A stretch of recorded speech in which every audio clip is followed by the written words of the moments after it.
न गोठ दिने न पाडा ढङ्गो खाना नानेको अचारैलाई ल्याइथ्यारी योलाई त दुनियाँभरि केमिकल हालेको अचार ल्याएर यार अला कसो केमिकल भन्छे अचार त निकै देखिन्न छ न गोठ के पालि सक्दी न ल्या अचारलाई ढङ्गले खाइ सक्दी अब कहाँ ल्याउ कोही तोइ खेलाइ ढङ्गको अचार पारे हाम्रा महेन्द्र बजारमै छ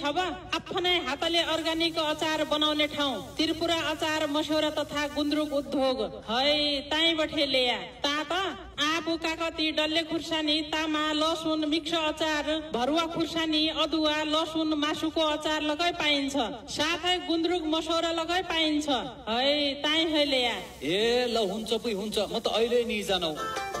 श्री त्रिपुरा अचार उद्योगद्वारा उत्पादित हाम्रो ब्रान्ड पश्चिमेली अचार प्रोप्राइटर दुर्गा देवी भट्ट श्री त्रिपुरा अचार मसौरा तथा गुन्द्रुक उद्योग भीमदत्त नगरपालिका 18 विष्णु टोल कटान साइन्स क्याम्पस रोड रेडियन्ट क्याम्पस भन्दा अगाडि भीमदत्त नगरपालिका वडा नम्बर 18 को वडा कार्यालयको पश्चिमपट्टि कल्चरपुर 9848744107 र 9806429279